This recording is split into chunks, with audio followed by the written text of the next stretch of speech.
दूसरे इस प्रकार से भावी भारत भी मेरे सामने है।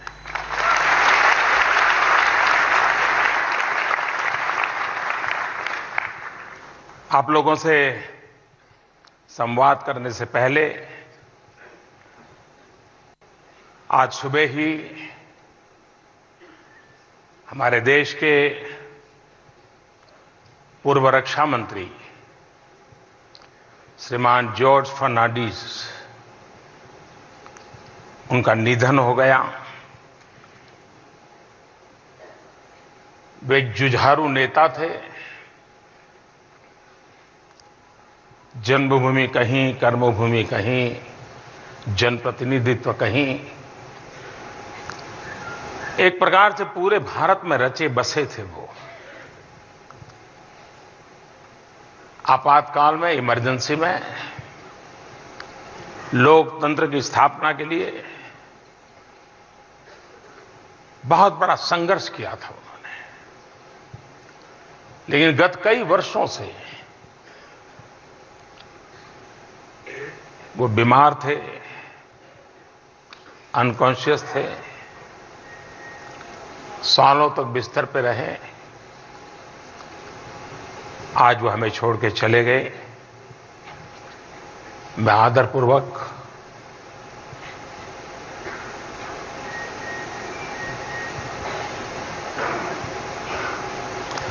जॉर्ज साहब को श्रद्धासुमन अर्पित करता हूं। साथियों, ये परीक्षा पे चर्चा पिछली बार और इस बार में अनुभव के आधार पर काफी बदलाव आए हैं। दुनिया के कई देशों से भी लोगों की मांग थी तो वो भी जुड़ रहे हैं। उसी प्रकार से भारत के भी सभी राज्यों से प्रतिनिधित्व हो, वहां के विद्यार्थियों से बात हो। इसमें सीनियर स्टूडेंट्स भी हैं, जूनियर स्टूडेंट्स भी हैं। और ये बात अधूरी रहती अगर इसमें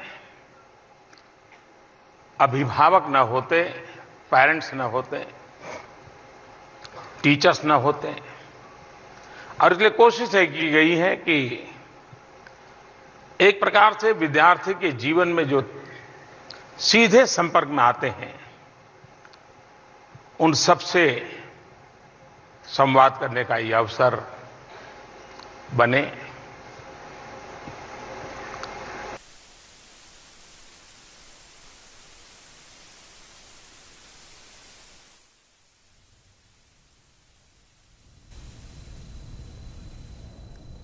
पंतप्रधान नरेंद्र मोदी आणि प्रकाश जावडेकर विद्यार्थ्यांशी संवाद साधतायत। परीक्षा पे चर्चा असा कार्यक्रम नवी दिल्लीमध्ये आयोजित करण्यात आलेला आहे आणि वेगवेगळ्या ठिकाणांहून विद्यार्थी व्हिडिओ कॉन्फरन्सिंगद्वारे सुद्धा नरेंद्र मोदींशी संवाद साधू शकणार आहेत, प्रकाश जावडेकरांशी संवाद साधू शकणार आहेत। हा कार्यक्रम ज्याचं थेट प्रक्षेपण नवी दिल्लीतून आता आपण बघता आहात। नरेंद्र मोदी भाषणाच्या सुरुवातीलाच त्यांनी जॉर्ज फर्नांडिस यांच्याविषयीच्या भावना व्यक्त केल्या, त्यांच्याविषयी गौरवोद्गार काढले, त्यांना श्रद्धांजली अर्पण केली आणि त्यानंतर आता ते परीक्षा पे चर्चा या अनुषंगाने विद्यार्थ्यांशी संवाद साधणार आहेत। विद्यार्थ्यांचे प्रश्न दो हाथ नहीं, एक सुद्धा पैर नहीं, आज जाणून घेतले जातील।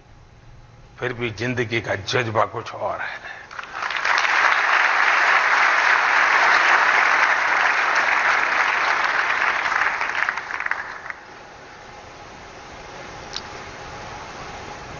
अभी हम देख रहे थे वीडियो पुराना, उसमें भी मैंने बताया था कि हाँ, आप भूल जाइए कि आप किसी समारोह में बैठे हैं। आप ऐसा ही मानिए कि आप अपने परिवार में बैठे हैं और परिवार में ही गप्पे गोष्ठी कर रहे हैं और अपना ही परिवार का कोई चिर परिचित चेहरा हमसे गप्पे मार रहा है। अगर ये हल्का फुल्का वातावरण रहेगा तो शायद मुझे भी बहुत कुछ सीखने को मिलेगा। मेरे लिए ये कार्यक्रम किसी को उपदेश देने के लिए नहीं है, न मुझे अभिभावकों को कोई उपदेश देना है, न टीचर्स को कोई उपदेश देना है और न ही विद्यार्थियों को देना है। मैं यहां आपके बीच खुद को अपने जैसा, आपके जैसा, आपकी स्थिति मनस्थिति वाला कुछ पल मैं जीना चाहता हूं, जैसे आप जीते हैं।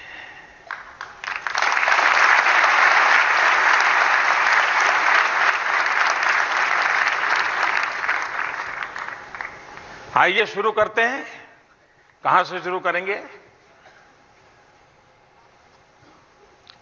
माननीय, इस बार स्टूडेंट्स भी हैं, टीचर भी हैं और पेरेंट्स भी हैं, और वो भी देश से भी हैं, विदेश से भी हैं।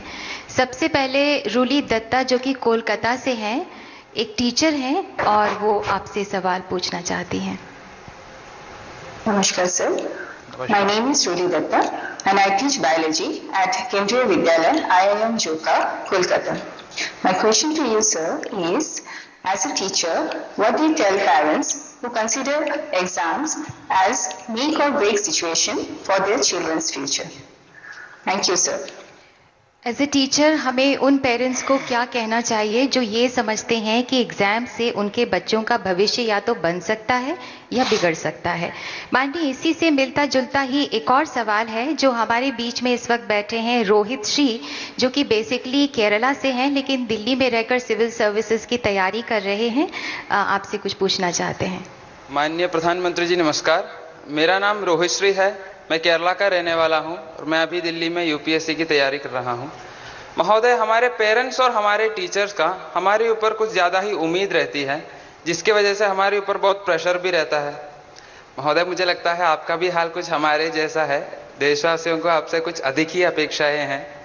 प्रधानमंत्री जी, आप हमें बताइए, आप इस एक्सपेक्टेशंस के साथ कैसे डील करते हैं और हम इसके साथ कैसे डील करें? धन्यवाद। माननीय, आपसे निवेदन है कि कृपया इन्हें प्रेरणा दें। आप केरल से हैं लेकिन मुझसे भी ज्यादा अच्छी हिंदी बोल रहे हैं।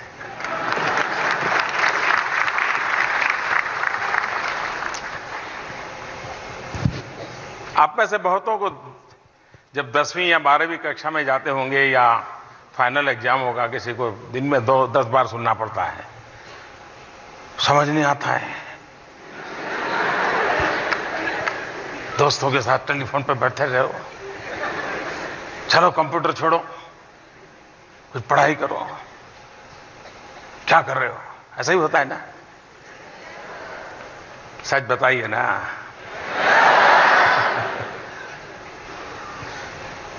दरअसल परीक्षा का महत्व तो है, उसका इनकार नहीं कर सकते। और मैं ये तो नहीं कह सकता हूं अरे परवाह मत करो यार, जो होगा सो होगा, देखा जाएगा, ऐसा तो नहीं कह सकता। लेकिन क्या ये परीक्षा जिंदगी की परीक्षा है क्या, कि उस क्लास की परीक्षा है? अगर एक बार मन में तय करें कि भाई ये एग्जाम 10वीं कक्षा की है, ये एग्जाम 12वीं कक्षा की है, ये मेरी जिंदगी का कसौटी नहीं है, अगर इतना से हम सोच लें तो हमारा जो भार है, बोझ है, वो भी कम हो जाएगा और शायद उस एक काम के लिए हमारा फोकस बढ़ जाएगा। अभी नहीं तो कभी नहीं, ये जो कुछ कहते हैं ना भाई अब 10वीं में गया तो सब बेकार, जिंदगी पूरी, ऐसा कुछ नहीं है। परीक्षा के गलियारे से ही निकली हुई जिंदगी होती है, ऐसा नहीं है, उसके बाहर भी बहुत बड़ी दुनिया होती है।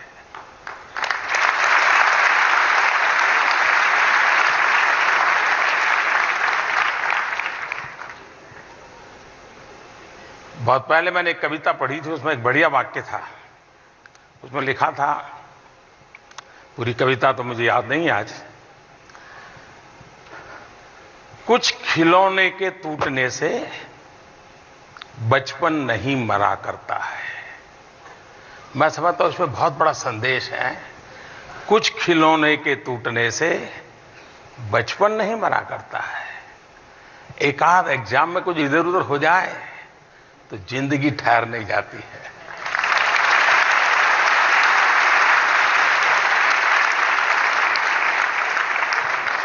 लेकिन जीवन में हर पल कसौटी होना बहुत जरूरी है। कसौटी हमें कसती है। कसौटी के से हम एक नई ऊर्जा प्राप्त करते हैं।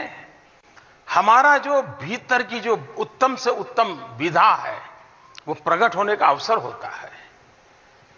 अगर हम अपने आप को कसौटी के तराजू पर झोंकेंगे नहीं तो जिंदगी में ठहराव आ जाएगा, और ठहराव जिंदगी नहीं हो सकती।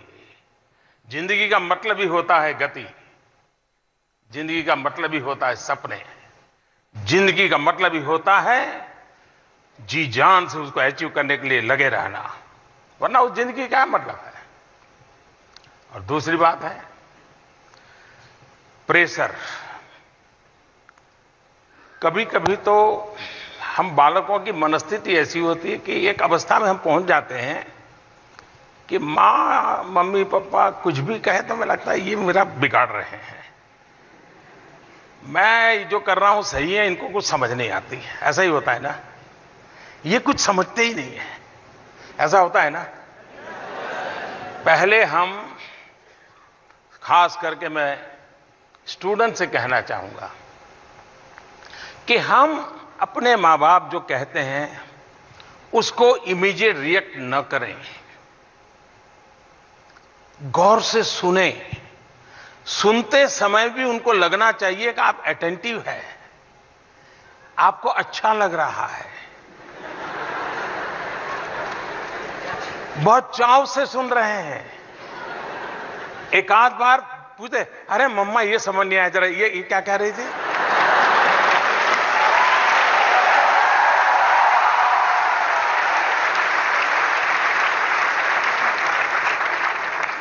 एक बार इतना कर लीजिए, शाम होते होते मम्मा कहेगी कि बेटा सुबह मैंने बहुत कह दिया तुझे।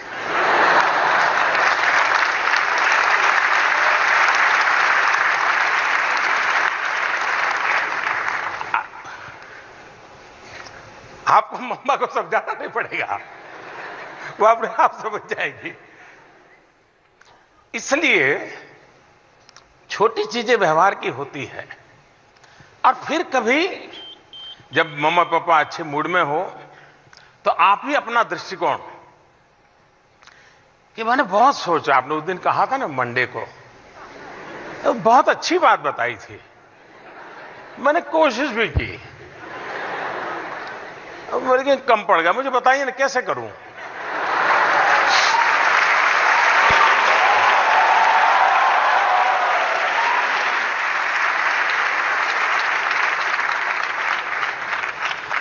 आपकी एग्जाम पूरी, उनकी एग्जाम शुरू। घंटे भर उनको समझ दिया है क्या जवाब थे। इसका मतलब ये नहीं कि मैं आपके मां बाप का बोलती बंद करना सिखाता हूं आपको, लेकिन कभी कभी न सुनने से टकराव पैदा होता है। बाद में मां बाप से आप देखिए, एक मित्र भाव से आपका संवाद शुरू होगा, वे आपके हेल्पिंग हैंड हो जाएंगे। मेरी अभिभावकों से भी आग्रह है कि कहीं ऐसा तो नहीं है कि आपने बचपन में सोचा था डॉक्टर बनना है, अब क्लर्क बन गए।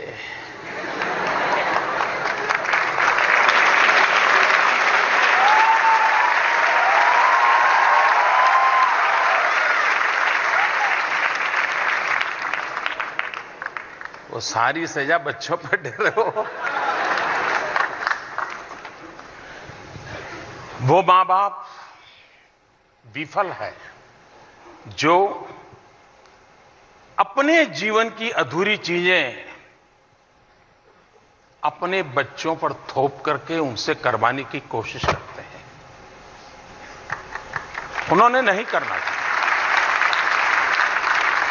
उसके भीतर जो पोटेंशियल है, जो सामर्थ्य है, उसको जानने पहचानने का प्रयास करना चाहिए।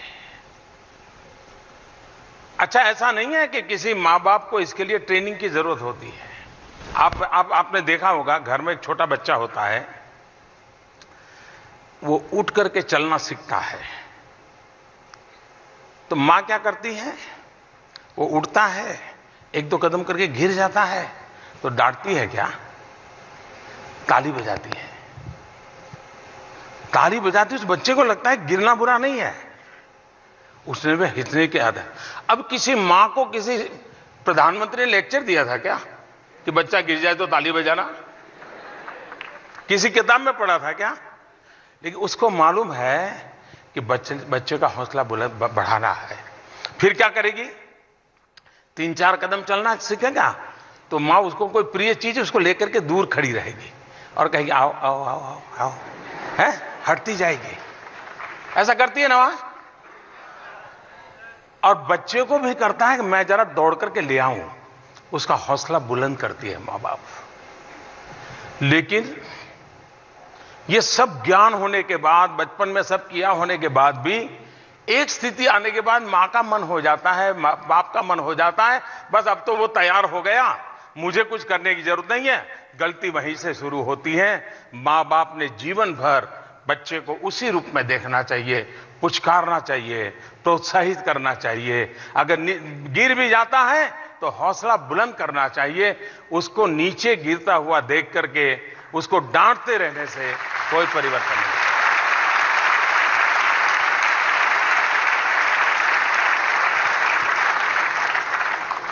जहां तक अपेक्षाओं का सवाल है, एक प्रकार से अपेक्षाएं अच्छी चीज है।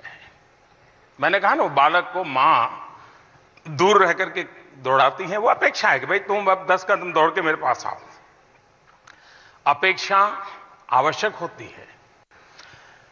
अपेक्षाओं के कारण हमें भी कुछ ज्यादा करने की इच्छा जगती है। अगर अपेक्षा ही नहीं होगी तो आप मुझे बताइए,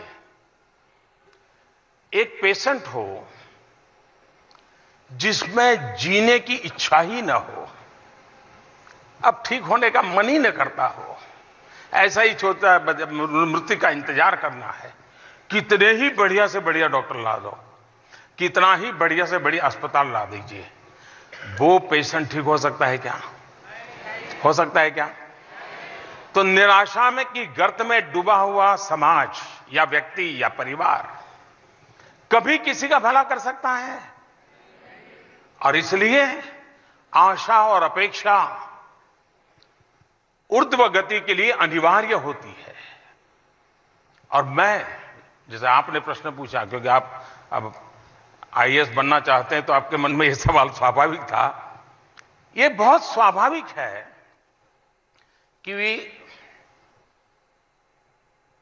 समाज में अपेक्षाएं हो, निराशा नहीं होनी चाहिए। वरना ये छोड़ो यार, ये मोदी जी तो ऐसे ही है, कुछ होने वाला नहीं, चलो यार अपना काम करें। जी नहीं, वो कहता है मोदी जी आप है और ये नहीं होता है। ये तो विश्वास है। मैं तो चाहता हूं, लोग कहते हैं कि मोदी ने बहुत एस्पिरेशन जगा दिए। मैं तो चाहता हूं 125 करोड़ देशवासियों के 125 करोड़ एस्पिरेशन होने चाहिए, उसको उजागर करना चाहिए, देश तभी चलता है जी। अपेक्षाओं के बोझ में दबना नहीं चाहिए। हमें अपेक्षाओं को पूरी करने के लिए अपने आप को सज्ज करना चाहिए। चलिए, लंबा हो गया जवाब आपका। सर, जम्मू से हमारे साथ जुड़ रहे हैं कृष्ण कुमार शर्मा, जो कि एक अभिभावक हैं। इनकी एक परेशानी है जो वो आपसे शेयर करना चाहते हैं। नमस्कार सर, मेरा नाम कृष्ण कुमार शर्मा है। मैं रूपनगर जम्मू का रहने वाला हूँ। आजकल बच्चों पर ही नहीं, हम पेरेंट्स पर भी हमारे साथियों का दबाव होता है, किसका बच्चा कितने अच्छे अंक लाता है। इस टेंशन से बाहर कैसे निकला जाए? धन्यवाद सर। ऐसा ही एक सवाल है नॉर्थ ईस्ट यानी इम्फाल से पेवम नीला कुमारी ने पूछा है। ये भी एक अभिभावक हैं। Kurumjari, Honorable Prime Minister Sir, I am Pevam Nila Kumari from Imphal, Manipur. As a parent and also a working woman, I would like to know how can I de-stress myself during examination of my children. Thank you, sir. अभिभावक के रूप में मेरे बच्चों के exams के वक्त मैं तनाव मुक्त कैसे रहूं? माननीय टाइम्स नाउ के द्वारा भी बैंगलोर से एक सवाल पूछ रही है लावण्या, ये एक स्टूडेंट है। Good morning. I am Lavanya R, studying in St. Mary's Public School, Queens Road, Bangalore. I am a viewer of Times Now. My question is to our Honorable Prime Minister, Shri Narendra Modi ji. Good morning, sir. Today my question is, how can we students overcome the fear which has been pressure and fear which has been created by our parents, teachers and all our loved ones? Students हमारे parents, teachers तथा हमारे प्रियजनों के द्वारा बनाए गए दबाव का डर मन से कैसे निकालें? सर, बच्चों और पेरेंट्स दोनों के ही तनाव की बात हो रही है। हम सब उत्सुक हैं आपका जवाब सुनने के लिए। अभिभावकों के लिए मेरा यही आग्रह होगा कि आपके सपने भी होने चाहिए, अपेक्षाएं भी होनी चाहिए, लेकिन प्रेशर से परिस्थिति बिगड़ जाती है। जब भी आप बच्चे को कभी बहुत बढ़िया मानो खाना बनाया आपने, वो अपने मन से खा रहा है, लेकिन चूंकि आपने अच्छा बनाया है, आपको बहुत पसंद है, फिर बच्चे को कहो खाओ खाओ खाओ तो वो खड़ा होकर के चला जाता है। होता है कि नहीं होता है? प्रेशर से रिएक्शन आता है। ऐसा न हो, इसका हमने पूरा ध्यान रखना चाहिए। लेकिन मां बाप ऐसा क्यों करते हैं? उसके पीछे एक मनोवैज्ञानिक कारण है, और मनोवैज्ञानिक कारण यह है कि वे कभी कभी अपने यार दोस्तों या फैमिली फंक्शन में या सोशल फंक्शन में जाते हैं तो अपने बच्चे का रिपोर्ट कार्ड अपना विजिटिंग कार्ड बना करके ले जाते हैं।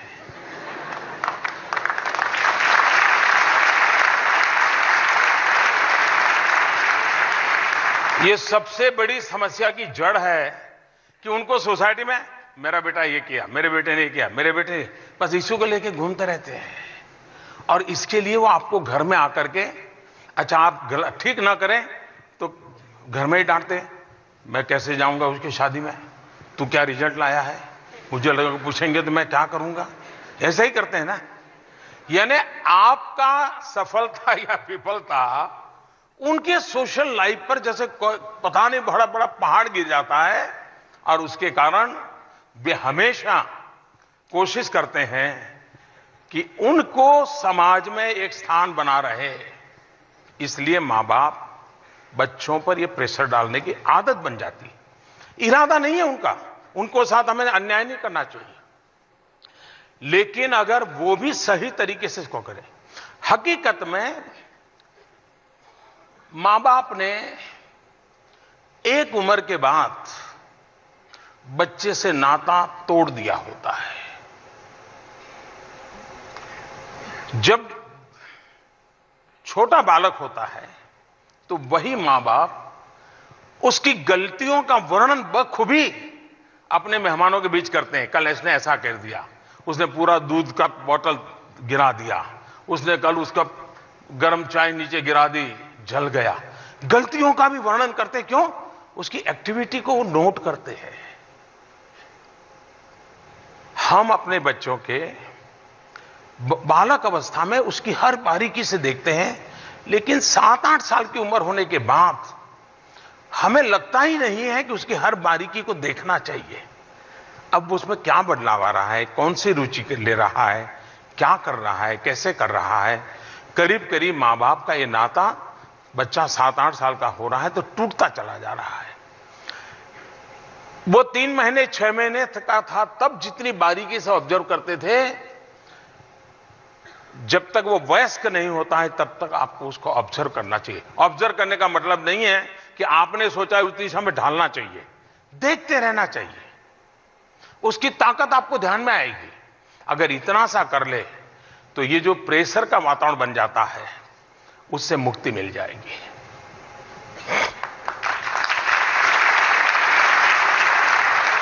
माननीय प्रधानमंत्री जी, इस वक्त हमारे बीच में एक माँ मौजूद हैं जो कि बेसिकली असम से हैं पर दिल्ली में रहती हैं, थोड़ा परेशान है और उनकी प्रॉब्लम मुझे लगता है कि बहुत कॉमन प्रॉब्लम है। कुछ कहना चाहती हैं मधुमिता सेन गुप्ता। आदरणीय प्रधानमंत्री जी नमस्कार, मेरा नाम मधुमिता सेन गुप्ता है। मेरा बेटा कक्षा 9वीं का छात्र है। महोदय, पहले मेरा बेटा पढ़ाई में बहुत अच्छा था, टीचर्स अप्रिशिएट करते थे, लेकिन अभी कुछ समय से ऑनलाइन गेम्स की तरफ उसका झुकाव कुछ ज़्यादा ही बढ़ गया है, जिसके कारण उसके पढ़ाई पर फर्क पड़ रहा है। मैंने उसे बहुत समझाने की कोशिश की है, लेकिन मुझे लगता है मैं असफल हूँ। कृपया मेरा मार्गदर्शन कीजिए कि मैं इस स्थिति को कैसे संभालूं। धन्यवाद। माननीय, कृपया इस पर अपने विचार प्रकट करें।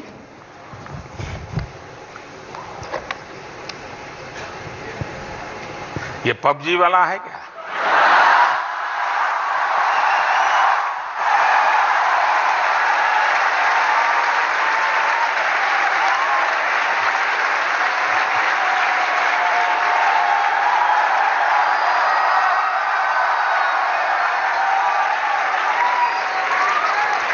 या तो फ्रंटलाइन वाला होगा।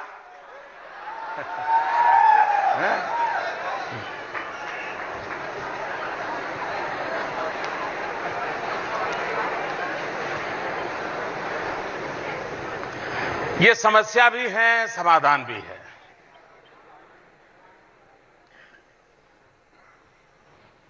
हम ये चाहें कि हमारे बच्चे टेक्नोलॉजी से दूर चले जाएं, फिर तो वो एक प्रकार से अपने सारी जिंदगी से एक प्रकार से पीछे की तरफ जाना शुरू होगा। और इसलिए उसको ये टेक्नोलॉजी के संबंध में प्रोत्साहित करना चाहिए। लेकिन उस टेक्नोलॉजी का क्या उपयोग करता है? क्या टेक्नोलॉजी उसको रोबोट बना रही है क्या, या इंसान बना रही है? अगर मां बाप थोड़ी रुचि लें, कभी खाना खाते समय चर्चा करें टेक्नोलॉजी की, कि बताइए भाई इन दिनों क्या चल रहा है, टेक्नोलॉजी के क्षेत्र में क्या नया आया है, किस प्रकार के नए नए ऐप्स आए हैं, उसमें क्या होता है, तो उस बच्चे को लगेगा कि मैं जो कर रहा हूं मेरे मां बाप हो सकता है मेरी मदद करेंगे। तो पहला काम तो आप किसी को रोक नहीं। मैं देख रहा हूं यहां करीब करीब हर एक के हाथ में मोबाइल फोन है। हो सकता है कुछ लोग यहां प्रधानमंत्री के कार्यक्रम में होंगे, लेकिन कोशिश करते होंगे दोस्त को बताने के लिए मैं यहां बैठा हूं।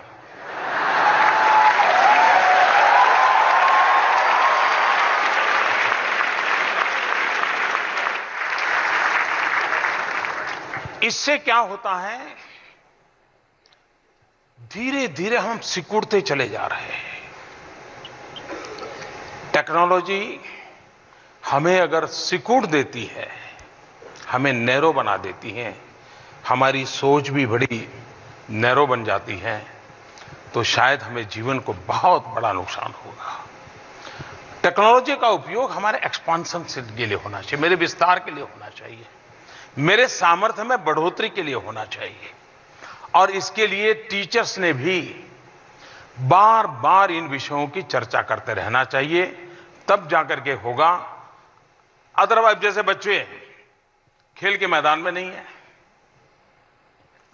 कभी कभी मां बाप को लगता है पढ़ना बहुत अच्छा है, लेकिन परीक्षा के दिनों के कुछ दिन पहले बीमार हो जाता है तो मां बाप का पसीना छूट जाता है।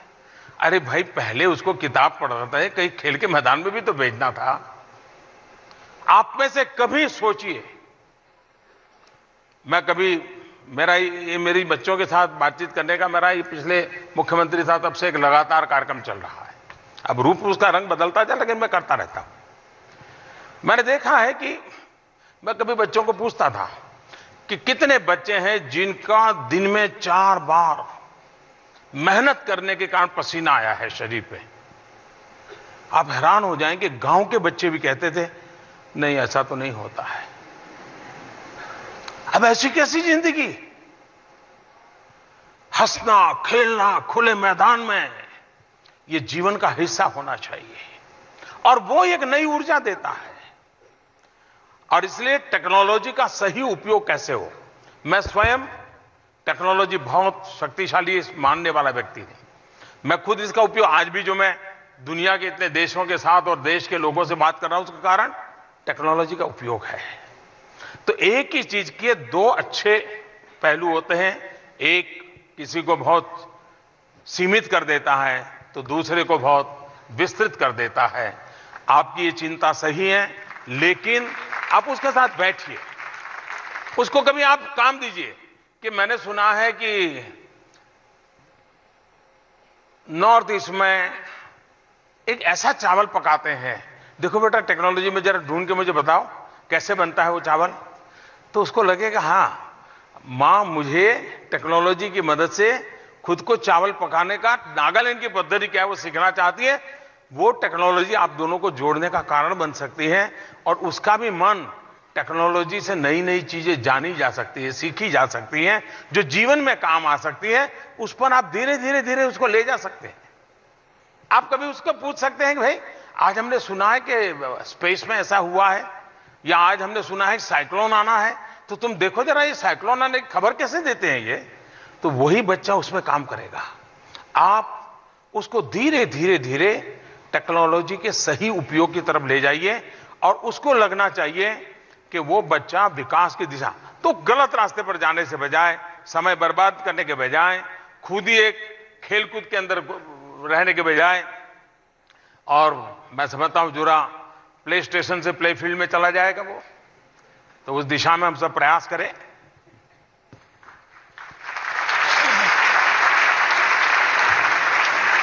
सर वंश अग्रवाल फरीदाबाद से हैं, यहीं पर इस वक्त मौजूद हैं। इनका सवाल थोड़ा सा हटके है। वंश। नमस्कार सर। सर मेरा नाम वंश अग्रवाल है और मैं मानव रचना इंटरनेशनल स्कूल फरीदाबाद की कक्षा 10वीं का छात्र हूं। सर मेरा आपसे यह सवाल है कि हमें अपने लक्ष्य को निर्धारित कैसे करना चाहिए। हमें अपने लक्ष्य को निर्धारित करने में कंजर्वेटिव होना चाहिए या सदैव बड़ा लक्ष्य निर्धारित करना चाहिए। इसमें आपका अनुभव क्या कहता है। धन्यवाद। माननीय इस पर हम सबको कुछ बताएं।